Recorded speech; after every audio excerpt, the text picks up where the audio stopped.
I've finally done it. That's right, after just a couple months of following Cole's comic claims, I've completed one of Bearded and Cole's challenges. Do you want to see what I did? Stick around. I'm going to show you.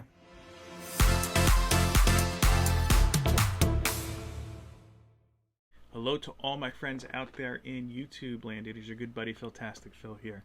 I'd like to welcome you back to my channel. Just as I said in the introduction to this video, this is my entry into Bearded and Cole's Independent Comic Book Cover Challenge. And they define independent comics as anything that's not Marvel, DC, or Image Comics. And I think it was really smart to include Image in that. I just think they're a little too big at this point to be called independent. That's just my opinion. I know that's a topic for a discussion, a topic, whatever, for another video. I should note, and you may notice this right now, this is the fourth time I'm trying to film a video this week. I've been working very, very hard and very long hours, and I seem to always have a technical hiccup, like that. And yeah, so it's late. I'm exhausted, but as we've seen in the past, it seems like that's when the most interesting videos pop up. So again, Bearded and Cole's, let's jump right into it. The first comic is a comic from my youth. Eastman and Laird's Teenage Mutant Ninja Turtles, book number 32, from August 1990. This was published by Mirage Comics. When I was a kid, I was huge into Ninja Turtles, and as such, I tried to buy and get my parents to buy anything Ninja Turtle related, including books like this that were probably above my age group at that point. August 1990 was about 11 years old, so maybe this might not have been something I should have been reading, or maybe this shouldn't have been something I was reading. I'm sorry, it's late. I couldn't tell you what the story is at all. Don't remember it, but I do remember this cover. So you have Donatello and Raphael. Donatello was my favorite. It was all because of that bow staff. If you've played the Nintendo game or even the arcade games, you know that that bow staff gave him great reach. So they're in some sort of, I guess, a temple or a pyramid. There's some jackal-looking deity shooting some fireball at him, and apparently his bow staff is made of magical wood because it's not lighting on fire. And here's the thing that's a little strange with this cover that I only see now as an adult and I'm questioning. You have these two harem, and at first you would think maybe the turtles are going to rescue them, but it looks like they're afraid of Donatello. So are they protecting the jackal deity, who doesn't really look like he needs any help from anybody? It looks like he could handle himself. Or is he protecting them? I don't know. I'd have to reread the issue to find out. Next up, this is a more recent series, and this one I do remember very well. This is one of my favorite limited series to come out in recent times. And actually, I should say that this is the first of three separate limited series. This is Britannia, published by Valiant Comics, issue number 4. Britannia follows this Roman soldier who, after being exposed to some sort of creature and I remember some sort of mysterious gas, his mind becomes fragmented, and one of the women he was tasked by the Emperor, I should say, in saving, gives him these sort of special powers that gives him kind of, I guess you could say, the power of deduction. And I know that doesn't sound great. I'm tired. I don't know how else to describe it. But really he becomes what I would only describe as the world's first detective. And all three of these series are great. They really kind of start when Rome was just kind of starting their expansion and really going to the fall of Rome. And it's all the same character too. So, you know, it's all in I guess you could say it happens over a matter of maybe 10 or 15 years, if I remember it correctly. But it's a great series of stories that I hope Peter Milligan returns to one day, because I loved it.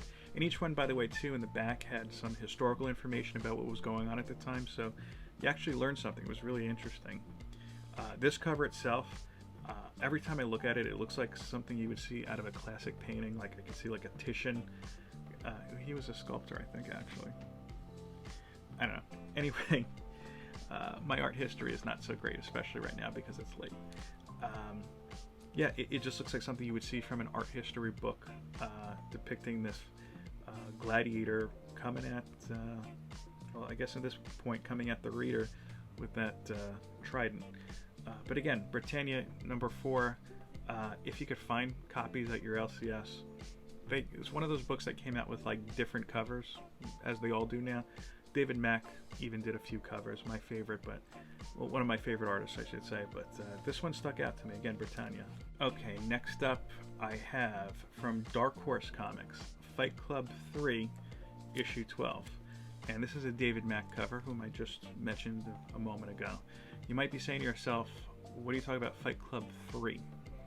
Yeah, Fight Club, there was only one movie, but the writer, Chuck Palahniuk, after the first movie came out, I guess you could say, actually it was like 20 years after or something like that, he decided he wanted to continue the Fight Club story, but he didn't want to do it as a movie, he didn't want to do it as a novel, he wanted to do it as a comic. So him and Cameron Stewart, who does the interior art, did Fight Club 2 and then the follow-up Fight Club 3. All of the covers were done by David Mack, as I said earlier, and this one I particularly like because it's a callback to the film. If you haven't seen the film, this is not a spoiler, but you should see the film right after this. A big part of the movie is that Edward Norton's character habitually visits support groups. So you've got all those "Hello, my name is" stickers here, and you can see that that's what they have here. And David Mack has done watercolor, his classic kind of watercolor style, I should say, over those. And actually, now that I'm looking at it too, it even has "Hello, my name is Tyler" over there, like Tyler Durden. And below that, you can see a couple sayings by Tyler Durden. "Only after disaster can we be resurrected." I think that was from the film.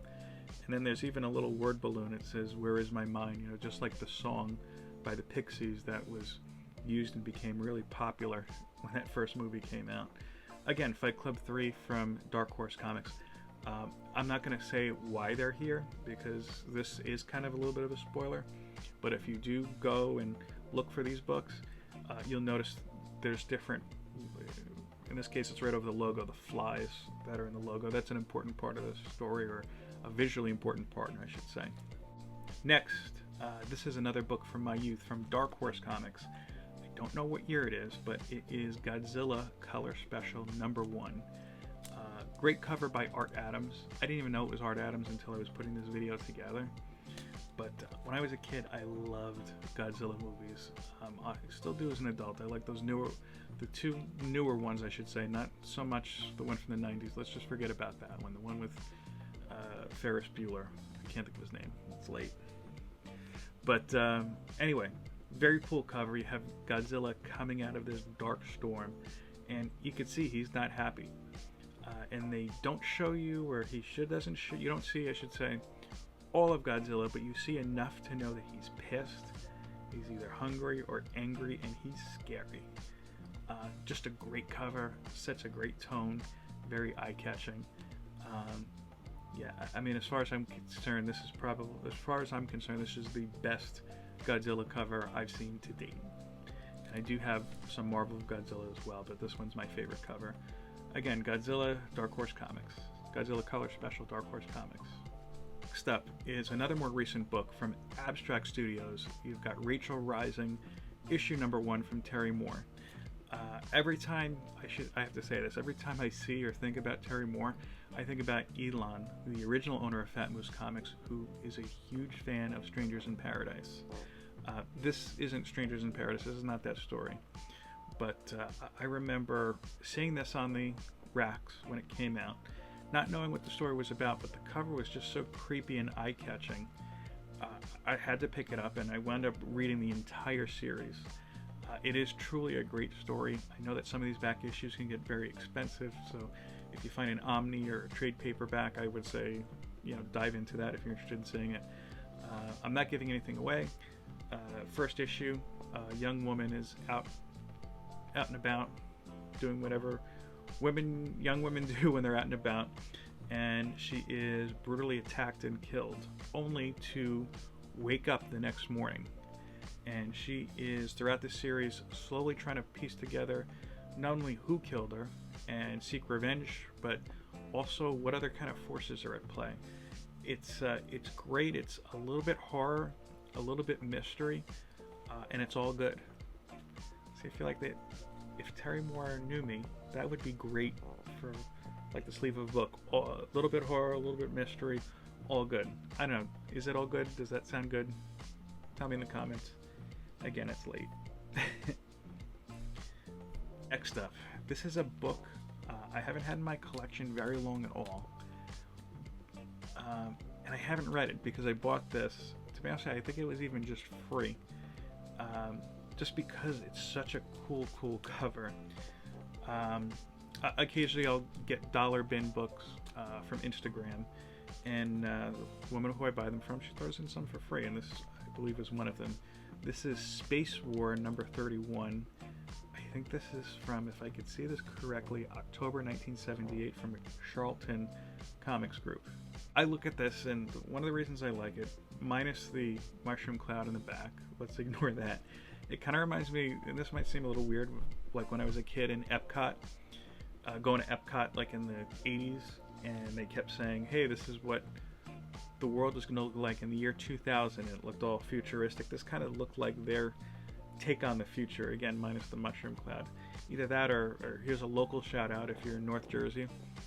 Growing up in Morris County, we used to go to the Florham Park roller rink. I think at one point there was a birthday party there every single week, and they're still there.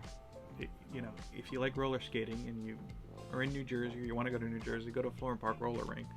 Not sponsored. Their background around the roller rink looked like a moon landing, so you felt like you were like skating around the moon, at least when you were 10 or just not very smart, like I might have been as a kid apparently.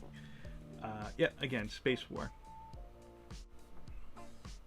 Next, this is a book I know almost nothing about in retrospect, but I do remember because it's one of the very first comics that I've owned. That I owned, rather. That I own, I should say. It's late. This is MAAC Vigilante, number 1 from 1993. And I remember it's 1993, even without looking at the signature on the bottom. This isn't my copy. This is the only one I could find online. But mine is signed as well. And I can tell you, I remember getting this in 1993, of course. My dad took me to, I think it was called like Philly Comic Fest. I don't think it was Wizards Con or whatnot. But my dad took me, we had a great time, and I remember just getting this and not knowing what it was, but my dad's like, yeah, the guy's here, he's signing it. And the art is actually pretty cool. I don't know why, it reminds me a little bit of Mark Teixeira, the artist, not the Yankee. But in retrospect, like looking at it now as an adult, the anatomy is definitely off. The guy looks like he's holding it in and sticking his chest out. He's maybe a little bit of the Rob Liefeld Captain America syndrome going on there. But it's a book that I've never forgotten. It's a pretty cool looking gargoyle type of character, at least what I think it is as well. And he's kind of holding his wing for some reason. But yeah, MAAC Vigilante, and I think it's from MAAC Comics, I think is the publisher. Don't quote me on that. I know it's not Marvel, DC, or Image, so there you go. Hey everybody, I'm interrupting my own video to show off this Batman Catwoman clock that's hanging in my office. I didn't get the George Carlin poster, but my wife gave me this cool clock one year for Christmas. I don't think I've shown it off before, so I figure here's a good spot to do it. Anyway, if you are watching this video, go ahead and leave the comment, "It's late," hashtag "It's late," and you'll get a very special shout out in my next video. Again, that's hashtag "It's late." All right, back to the video. Next is a recent comic that I'm pretty sure everybody on this channel is familiar with, and it's also my most recent acquisition from Swolger Publishing, brand new publisher, Isolation #1, written by Doug Bratton, art by Delia Gunderson, and Reggie Simmons of Reggie Collects. Behind the comic, not behind the art. Reggie didn't do the art. He's a talented guy, but this is all Delia. What I like about this cover, I'm not going to tell you anything about the story because it's awesome so far. Very, very striking. I think Delia made some smart decisions having these bright colors against this black dark background.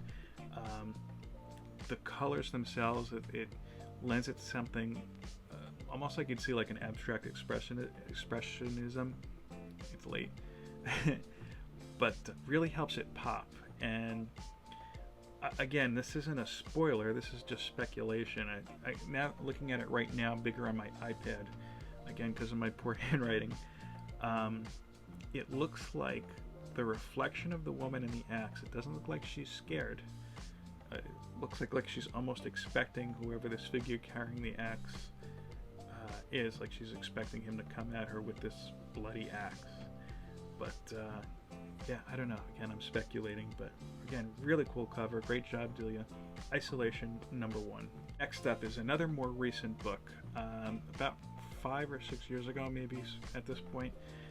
Valiant came back from the dead. Valiant Comics, and with that, they resurrected some great series like Bloodshot, Shadow Man. I think they've tried to do a couple times, and Ninjak. And I really, really liked Ninjak and Bloodshot. Shadow Man, they've kind of done too many times. But yeah, if you didn't read this particular installment of Ninjak, written by Matt Kindt, kind of like, think of James Bond if he were a ninja, and did a lot cooler things. Like, I remember this particular story, he actually had to team up with Shadow Man and go to the dead side, you know, kind of like this underworld or otherworldly area. That's why he kind of looks like a skull in this. But definitely a good read, and definitely a cool cover. Again, Ninjak from Valiant, and this is issue number 19. Next up, this is another more recent comic I came across, and I actually have this one digitally, not in print. As you may know, I interviewed Patrick Hickey Jr. of Legacy Comics recently. That's comics with an X, not a CS at the end. And he came out of nowhere asking me if I wanted to interview him. Gave me digital copies of his book. I wound up buying issue number 4 and a couple other from Legacy Comics afterwards. And it's a great story. As I've said before, I'll say this again, if I read something and I don't like it, I'm not going to tell you that I like it. You know, I'm going to be forthright with you. And I could tell you Condry was definitely a very unique story, definitely a very unique character, and I really, really, really like the cover of this one. At first it just kind of looks like, okay, maybe this is like a Sin City type of thing. You see this kind of figure, he's in the light, but he's also in the shadow, enough that you can't make out his face, but you see these bloody blood, it's late, on his arm, and it goes into the logo here. But what really makes this stick out more so than all of the other Condry issues I've read, and there's only, I mean, 0 to 4, there's technically 5 issues, is this bridge here. And I don't know my bridges, but I think that's the Brooklyn Bridge, because the story takes place in Brooklyn. I don't know, I really like how you have this big character overlooking the city and overlooking this bridge. It kind of reminds me of like an 80s action movie poster, kind of like Die Hard or something like that. But definitely a cool cover and definitely a cool book. Again, that's Condry issue 0 from Legacy Comics, and you can get that at Legacy Comics, again with an X.com. And last up, I told you I didn't do 10, even though he was asking for 10. I did 11. This is very interesting. If you know me and you've been watching this channel from the very, very beginning, you told me, I've told you before, in addition to comic books, I love comedy shows. Prior to COVID, both my wife and I would find ourselves at a comedy club almost every weekend, at least once a month, I should say that. And our comedy club of choice has been the Stress Factory in New Brunswick, New Jersey. If you're in New Jersey, if you're in the New Jersey, New York, or Connecticut, because they've got another location in their area, that is hands down the best comedy club in the area. And I would say that above the Cellar, which some people might see as blasphemy, but again, this is just my preference. Quick story, 5 years ago, we're moving into this house. It's almost 6 at this point. Wow. No, 5. Closer to 5. Okay. I'm sorry, it's late. We're moving into this house and thinking of all different kind of decorations. So I said to my wife, you know, for the office here, the room that we're in right now, I'd really like to see if I could get like a George Carlin poster or some sort of George Carlin sayings. And she quickly said no. But in the process of looking for posters, because I figured, oh, let me just show it to her, because if I show that to her, she'll change her mind. And no, she won't change her mind, and that's a life lesson for any guys like, oh, I'm going to get this. If your wife says no once, you're not going to change your mind on it, at least not when it comes to home decor, I guess. But anyway, as I digress, as I always do, in the process of looking for a George Carlin poster or saying, I came across George Carlin comics. This is comics from Blue Water Comics, and I think this is the only issue of comics that they put out. I don't know if they were thinking this is going to be a whole anthology series on different comedians, but hey, look, they started with arguably the godfather of modern day comedy. Maybe not the, but he's definitely on like the Mount Rushmore there. And this is simply a story about his life, and just a great cover. Pretty good picture of him, and it's got a nice background here. I went up buying multiple copies of this comic and gave one to the owner of the Stress Factory, Vinnie Brand. And that particular night that we were there, Jim Norton, another comedian, he was actually in the very first Sony Spider-Man movie for like 5 seconds. I gave a copy of this to him too. They both politely accepted it. I doubt that either of them still have this comic, but it is an independent comic in my collection that always sticks out in my head. And again, it's got a nice cover. Well, that's all I have for you today. If this is your first time here, hello. Borum, as my father-in-law would say. He speaks Turkish, I don't. Shout out to Babel and Rosetta Stone. Not sponsored, but if you guys want to sponsor me, I don't know, we'll work something out. But yeah, go ahead and give this video a thumbs up. I don't even know what I'm saying at this point. I'm so tired. Comment and share, of course. And whether you're watching this very late at night, like when I'm recording this, or in the day, I hope that you enjoy the rest of your day, your evening, your week, your month, all that great stuff. Peace, love, and comics. Take care.